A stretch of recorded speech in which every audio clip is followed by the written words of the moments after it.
Hello tout le monde, j'espère que vous allez bien. Aujourd'hui, ce sera une vidéo un petit peu spéciale, c'est la première fois que je vais le faire sous ce format-là. Ça va mélanger entre du unboxing et de la review. J'ai décidé, vu que je vais chercher une pièce vraiment très rare par rapport à l'état de celle-ci, vous verrez. Je ne vais pas vous dire encore ce que c'est. Laissez un tout petit peu de suspense, même que vous allez très vite le découvrir à travers la vidéo. Mais je trouve que j'aimerais bien une fois voir depuis que je pars d'ici, je vais la chercher, je reviens, on l'ouvre ensemble et on fait cette petite review. J'en profiterai pour montrer d'autres similaires.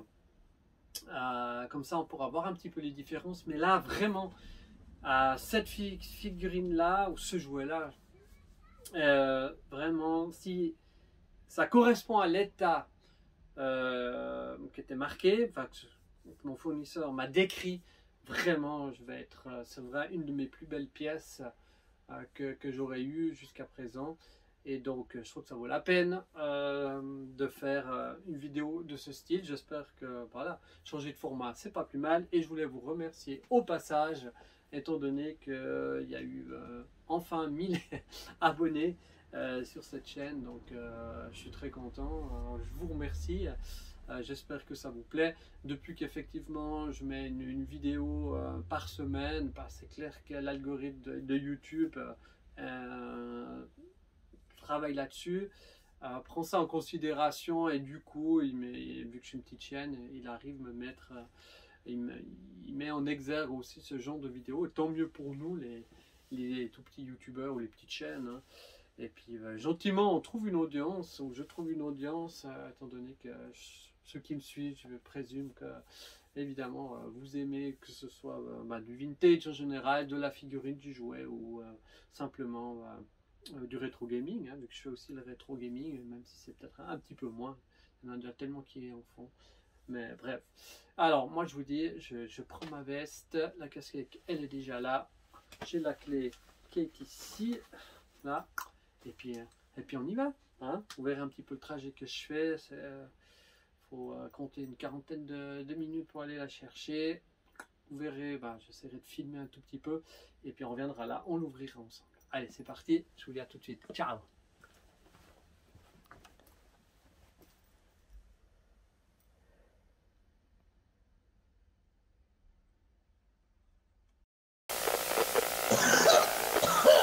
Transmutation par le pouvoir du crâne ancestral. Métamorphose. Je détiens la force toute puissante. Goldorak paré.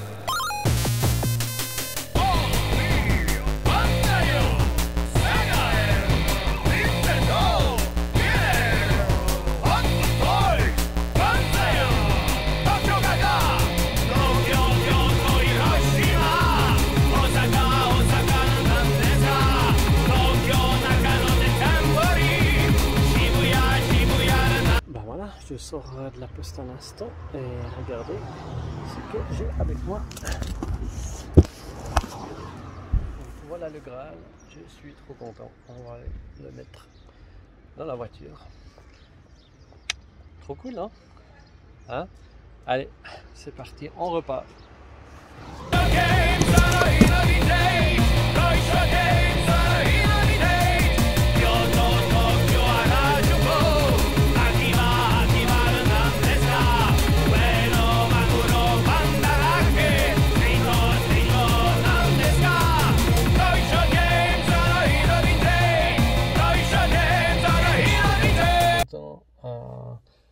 Vraiment d'avoir obtenu ceci. Alors bien entendu qu'il faut toujours se méfier, et puis j'espère ne pas être déçu quand je vais l'ouvrir avec vous.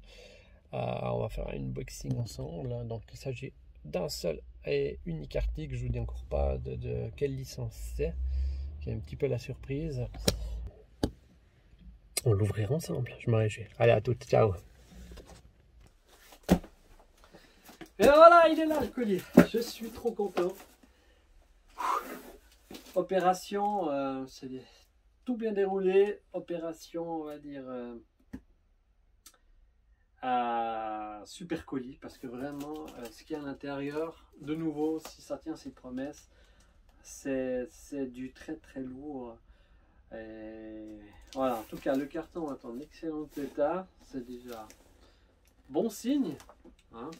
Puis en même temps, ce qui est bien, c'est que ça me fera une vidéo me permettant de confirmer que tout s'est bien passé. Au contraire, s'il y a quelque chose que je souhaite surtout pas, bah, comme ça fait une vidéo unboxing qui permettra de montrer qu'il y a eu un problème, peut-être dont l'on voit, ou bien peut-être comme ça a été mis dedans. Mais évidemment, j'espère pas.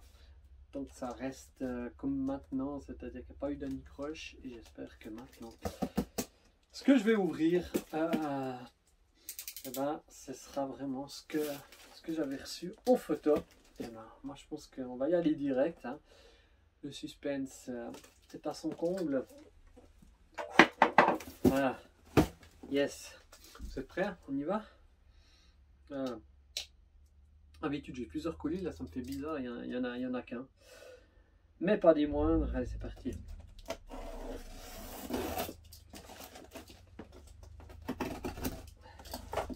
C'est marrant parce que chaque fournisseur en guillemets, ou chaque vendeur a sa façon évidemment d'emballer et de choisir ses cartons. Voilà.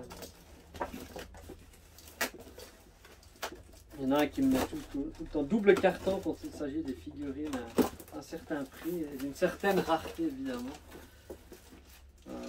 Ça. Ok. Allez. Ah bah. Allez. Donc là. Voilà. Il est là. Mais je crois que je vous avais pas dit ce que c'était dedans. Je crois que je sais même pas la licence. Hein. Allez. Tac.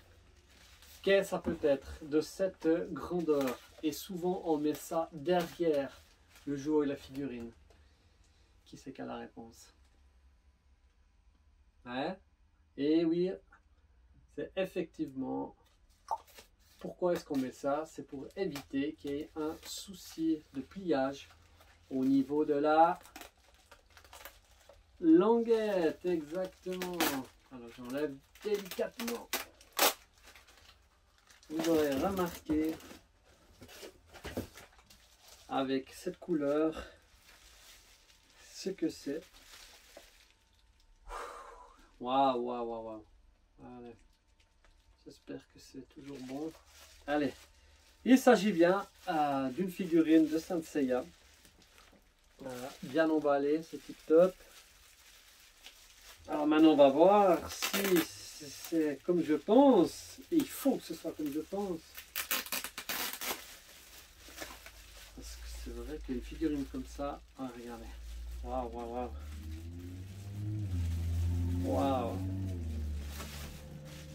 Alors bien sûr que c'est jamais parfait, hein. Ce n'est pas des figurines mines qui sortent de l'usine et puis qu'on peut se dire voilà. Mais par contre, c'est une figurine dans cet état qui est extrêmement rare et surtout aussi d'où elle vient. Je vous explique après. Alors, regardez. Ça fait pas baver ça. Alors pour les connaisseurs, vous aurez peut-être vu qu'est-ce qui est spécial dans cette figurine. Ben oui. Déjà, on voit directement qu'elle a l'opercule et ça c'est vraiment c'est génial. Je trouve que ça fait tout de suite plus classe avec l'opercule là-haut parce que c'est vrai que dans les magasins ils mettaient souvent sur des portiques etc. Ils enlevaient l'opercule pour qu'ils puissent en mettre plusieurs l'un devant l'autre. Et quoi d'autre que vous voyez, ce qui n'est pas rien d'avoir l'opercule. Voilà, je vous mets derrière, regardez. Ça c'est extrêmement rare. C'est qu'il n'y a pas ici, d'accord, de pliure au niveau de cette languette. Et ça, c'est devenu très cherché ou recherché auprès des collectionneurs que vous êtes, que vous suivez certainement cette chaîne. Et là, vous avez vraiment un exemplaire incroyable à ce niveau-là. Alors bien sûr que voilà, il y a toujours voilà, au petit coin ici, on voit quelques, on va dire, quelques imperfections de la boîte, mais à savoir qu'elle date de 1987, donc c'est même pas une version CE. C'est quand même incroyable de trouver encore des boîtes comme ça. Et attention, c'est pas fini, c'est que si on l'ouvre à l'intérieur, c'est tout aussi beau. En tout cas en théorie, donc j'ai encore pas vu, hein, donc ah ouais, c'est magnifique. Ouais. Donc comment savoir si la figurine alors regardez déjà quand on ouvre là aussi, s'ouvre dans les coins, là il y a des déchirures, etc. Et là c'est exempt de défauts. C'est franchement magnifique. Je suis vraiment très très content. C'est une boîte incroyable. Là aussi une petite imperfection là par exemple pour refermer. Le petit bout de carton là c'est un tout petit peu on va dire il est un petit peu fatigué. Allez, on va l'ouvrir, mais vraiment rien de méchant, vraiment rien de méchant. Je le savais. Alors normalement, j'aimerais vous montrer l'armure maintenant. Voilà. Et il y a bien ceci. Et je vous ai encore pas montré quelque chose, enfin dit quelque chose plutôt. Voilà donc la boîte. On voit que le poli est aussi en excellent état. Ça fait vraiment plaisir. Et l'armure, que dire de l'armure? Elle est mais vraiment comme neuve. Comme neuve. Et c'est ça qui me fait super plaisir dans cet achat. Regardez-moi ça. La qualité de la peinture. De l'armure, tout est magnifique. Et pour savoir si vraiment c'est comme neuf, il faut regarder aussi au niveau des pieds. Et au niveau des pieds, j'ai déjà vu avant, regardez, la peinture ne s'est pas du tout effritée, écaillée ou qu'il en manque simplement. Non, c'est parfait. Et je vous donne un indice. Alors, voilà, on verra mal, mais si je vous montre le pied, c'est qu'il y a quelque chose de spécial. Parce qu'il y a une inscription que j'adore voir, étant donné que c'est devenu des figurines extrêmement, comme je disais, dur à trouver, qui plus est dans cet état. Alors, je vais le mettre là. Là, je vais vous montrer au niveau de la notice. Et vous aurez la réponse. Parce que vous n'avez pas pu voir sur la boîte, certainement, quoique les plus aguerris l'ont peut-être observé. C'est une notice, certes, mais il y a quelque chose de spécial. Regardez cette inscription-là. C'est bien là, oui. Ouais, c'est ça. Et oui, c'est du Made in Mako. Et ça, c'est figurines. Donc, il faut savoir que les V1, les bronzes V1 ont d'abord été évidemment édités au Japon, fabriqués au Japon. On les connaît. On a les figurines après, je vous les montrerai juste après, FR, Jap FR. Et on a eu ensuite justement du Mako, mais il n'y en a pas eu énormément. Et vous verrez, je vous montrerai juste après, qu'il y a des petites différences, des nuances, etc. entre ces figurines-là, entre les boîtes surtout, les figurines peu, quoique des fois la couleur, vous verrez que sur celle que j'ai là, les couleurs ne sont pas tout à fait les mêmes, mais entre les versions Mako, Hong Kong, on peut dire qu'au niveau de la peinture, je vais encore faire regarder bien, plus en détail, mais normalement je crois pas qu'il y a tellement de différence. Par contre au niveau de la boîte, il y a une petite différence. Voilà. Ah mais je suis baba, donc ça correspond super bien. Waouh. Non mais ça fait vraiment plaisir. C'est clair que ceux qui connaissent pas bien se disent mais pourquoi il est comme ça devant cette figurine. Mais ouais. Non, c'est un vrai bijou. Tout est magnifique. Alors de nouveau, hein, il y en a ceux qui recherchent que des figurines scellées, etc. C'est pas du scellé, mais bien évidemment que ça devient extrêmement rare. Et donc, voilà, c'est fabriqué in Mako. Donc, je ne sais pas combien d'exemplaires, etc. Mais on n'en trouve pas souvent. Et en plus, le Phoenix, dans un état incroyable. Alors, ce que je vous propose, c'est que j'ai pas préparé, parce que voilà, là j'ai fait du unboxing, mais ça me vient à l'esprit en vous disant, en essayant de faire des comparaisons, parce que je les ai pas toutes. Je vais prendre les versions que j'ai, là, la Windows, et la FR Jap, et j'ai du Hong Kong. Donc ils ont encore fait une version chinoise normalement.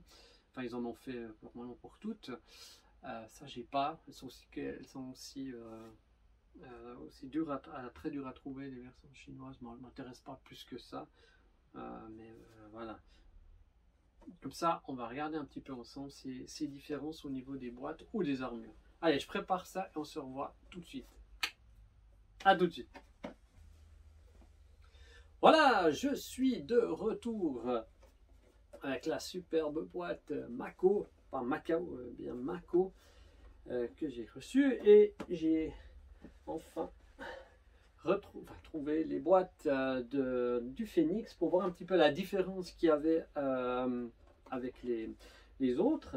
Donc celle-ci, ce sera vite fait. Regardez, c'est la célèbre boîte Windows Box que j'aime beaucoup en l'occurrence.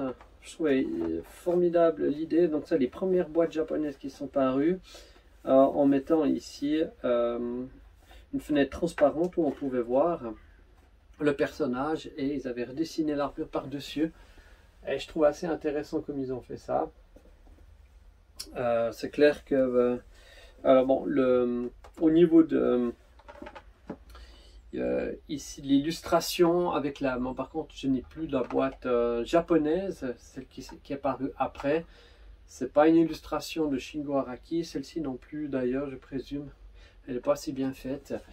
Mais elle reste mieux que la version d'après, celle de la boîte japonaise standard, je dirais.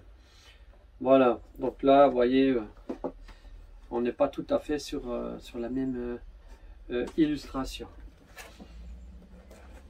Après, maintenant on vient sur les premières boîtes qui sont parues en Europe, les FR Jap, donc ici, et on pourra voir cette différence. Donc c'est des non, ça c'est pas vrai, c'est pas celle-ci, celle-là, pardon, je me suis trompé. Donc ça c'est la FR Jap, elle est pas en super bon état, mais bon, regardez.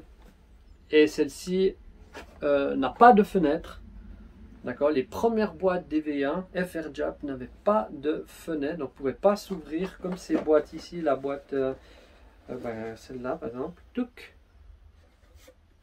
celle-ci ne pouvait pas le faire, mais on voit que l'illustration c'est du Shingo Araki Imeno, et c'est nickel, c'est super beau. Et si on regarde donc la différence avec cette boîte Mako, il n'y en a pas beaucoup, hein. C'est juste qu'au niveau des couleurs, c'est comme sur la boîte hongkongaise qu'on va voir. Le jaune en filigrane derrière, il est un petit peu plus, on va dire, il est un petit peu plus intense, mais rien de. Puis surtout au niveau, là c'est la même chose. Ici, le nom Phoenix, c'est pas tout à fait, là c'est plus un gris bleu que ici, c'est plus prononcé sur cette boîte. J'essaierai de vous faire d'autres des rushs un petit peu plus zoomés pour que vous puissiez voir, mais c'est peut-être difficile à voir à l'écran. Donc jaune plus prononcé, ainsi qu'un tout petit peu l'arrière, le orange qui est derrière, je dirais. Et les couleurs de l'armure également, je pense que c'est pas tout à fait la même encre. Donc c'est un petit peu plus flashy sur la Mako que sur la FR Jap. Voilà. Et maintenant, justement, sur celle qu'on a connue le plus,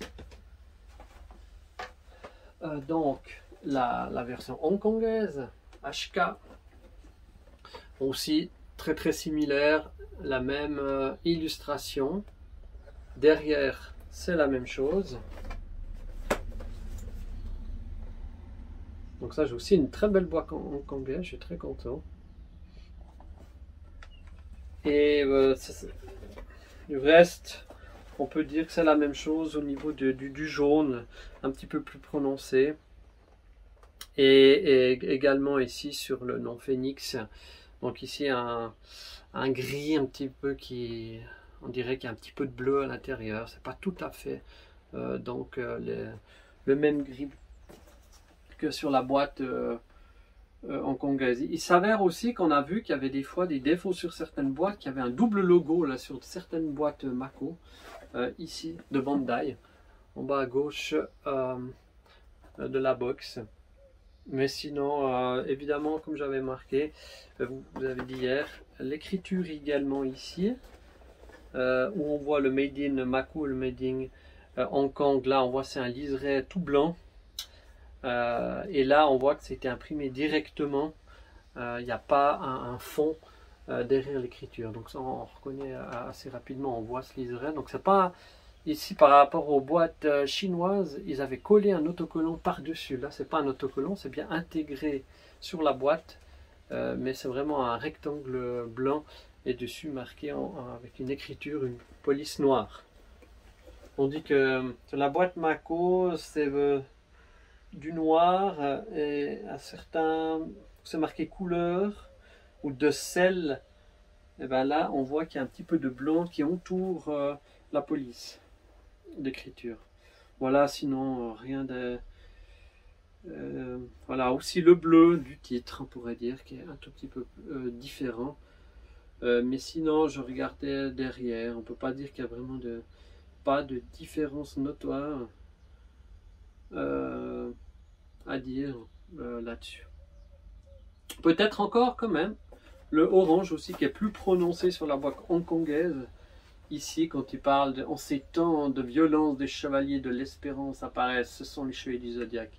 Ils sont munis de pouvoirs surhumains pour se battre dans le cosmos. Ces pouvoirs inimaginables se démultiplient à l'infini. Enfin, je me rappelle plus de cette phrase, vous voyez. Bien que je l'ai relu. Et là, le orange est plus prononcé sur la boîte Mako que sur la boîte HK. Voilà. Ce que je voulais vous dire avec ces boîtes-là. Juste donc vous remontrer ça. On va faire comme ça, ce sera plus simple. Hop. Voilà. Donc personnellement, attendez, on va faire comme ça. Est-ce que j'ai une préférence si quelqu'un me posait la question? Alors, c'est vrai qu'on a beaucoup plus eu des boîtes HK, faut le dire, donc avec fenêtre, que les FR Jack qui sont là. Celles-ci, évidemment, les Windows Box ou les versions japonaises, bon, voilà, fallait les importer. Maintenant, c'est devenu plus facile qu'à l'époque avec Internet, évidemment. Mais non, c'est quand même la HK. C'est vrai que la Mako, il y a quelque chose que j'aime bien parce qu'effectivement, elles sont plus recherchées. Enfin, il y en a pas eu beaucoup, paraît-il. Hein. Voilà, moi, j'ai pas été dans les usines pour vérifier combien il y en a eu qui ont été fabriquées, donc je ne sais pas. Mais elles sont quand même moins fréquentes. Donc, je les aime beaucoup aussi. Donc, après, les FR Jab, j'aime bien ce côté aussi qu'elles sont différentes. Mais c'est vrai qu'il n'y a pas cette fenêtre, parce que là, c'est vrai que c'est quand même super sympa de voir que ça s'ouvre. Et puis qu'on voit les chevaliers à l'intérieur. Voilà. Donc ça, vous connaissez. Puis vous voyez que elle est parfaite. Ça, souvent aussi, c'est déchiré, etc. Tandis que là, c'est parfait sur les deux boîtes. Que ce soit sur la version Mako ou sur la version HK. Voilà. Et puis, peut-être la petite chose qu'on peut faire pour terminer avec cette version du Phoenix, c'est de regarder l'armure proprement dit. Parce que comme je vous ai dit qu'il y avait une différence entre la version Jap. Je vais aussi regarder là.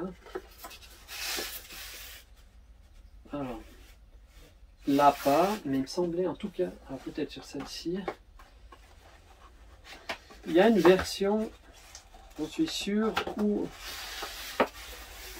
Ah, par contre, la boîte est... Là, hop. On va voir ça là. Voilà. Je vais vous montrer ça sur cette version Windows Box. Regardez. Au niveau de l'armure, on voit que la couleur des pièces métalliques de l'armure de Ikin, c'est plutôt un couleur un peu, je sais pas, éteint. Pas comment je pourrais dire d'autre. Et tandis que la version HK, que je vais prendre là, c'est plus en relation avec l'animé. D'accord. Donc vous voyez que c'est plus une couleur. Comment est-ce que je pourrais la qualifier? J'ai le casque un peu parti, on va le remettre. Tac. Voilà, je sais pas comment. Oh, il est beau, oh, il est magnifique ce casque. Enfin, toute l'armure est vraiment. Et également sur le plastron, la couleur ici de ce un peu orangé là n'est pas la même que sur la version Mako. Honnêtement, j'aime bien les deux. Celle-ci, elle est plus fidèle, on va dire, à l'animé. Donc c'est top. Et puis on va regarder avec la version maintenant HK.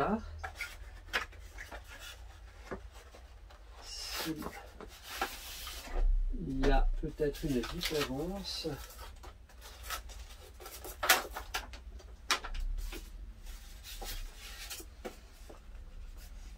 Après, bien sûr, je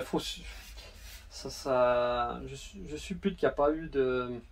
Moi, j'ai pas personnellement fait de changement au niveau des pièces, parce qu'on peut évidemment facilement changer les pièces d'une boîte à l'autre. C'est pas du tout mon intention, en tout cas pas là-dessus. Non, on peut dire que je vois pas de... Hein, quoique. Après, est-ce que c'est sur ce modèle-là? Je sais pas, mais là, j'ai l'impression que les couleurs sont un poil plus foncées sur l'armure. Un grenat qui, ouais, en tout cas là, quand je vois avec cette lumière, c'est un poil plus foncé sur la version HK que sur la version Mako. C'est intéressant. Ouais. Et puis comme je vous ai dit, donc vous pouvez aussi savoir au niveau des pieds, sous les pieds, si c'est marqué Mako ou si c'est marqué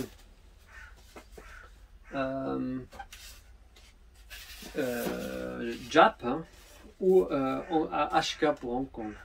Voilà, voilà. Et ah bah voilà, je vois que sur celle-ci, il me manque les éperons qu'on met dans le talon. Je me rappelais plus de ce détail.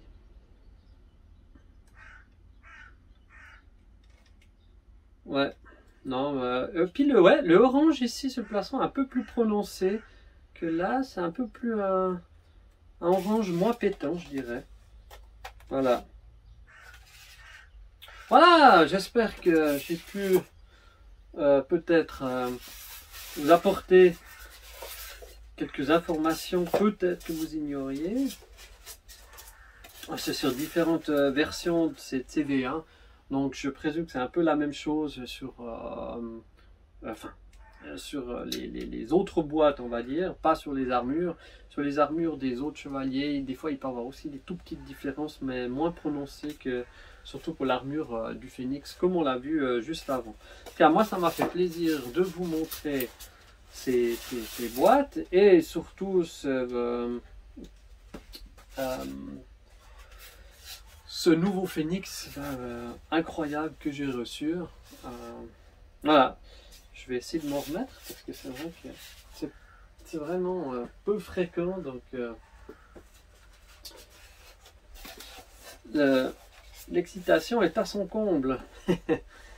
Donc je vous fais encore quelques quelques zooms sur ces boîtes et ces armures, comme ça vous allez vous faire plutôt une opinion par vous-même.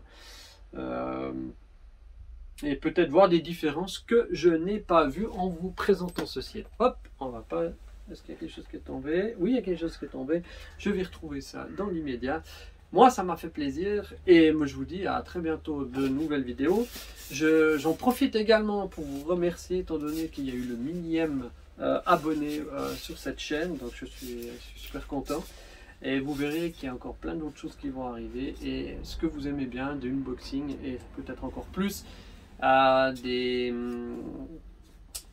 quand je vais filmer des collections de fans, de collectionneurs, etc. Et franchement, il y a du lourd, vous verrez. Et des fois dans des domaines un petit peu différents, mais tout aussi intéressants, je trouve. Voilà, sur ce, je vous dis à bientôt. Merci encore et à bientôt. Ciao!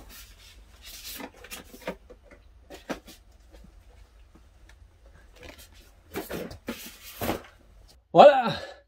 Alors, je voulais juste vous montrer, avant de se quitter, effectivement, avant de faire des gros plans, quelques rushs, des zooms sur ces différentes boîtes et ces armures du Phoenix V1.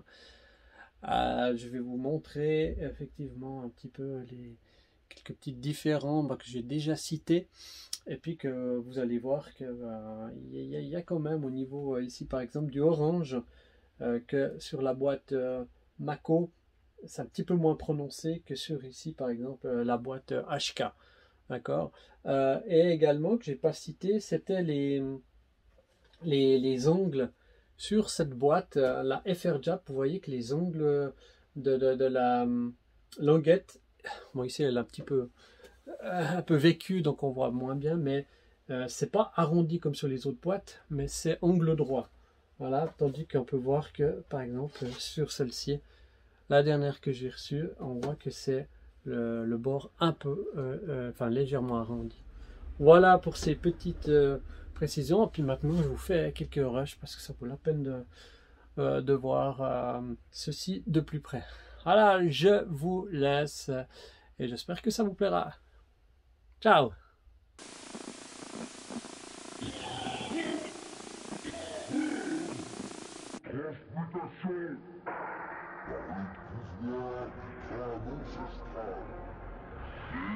Sélectionné.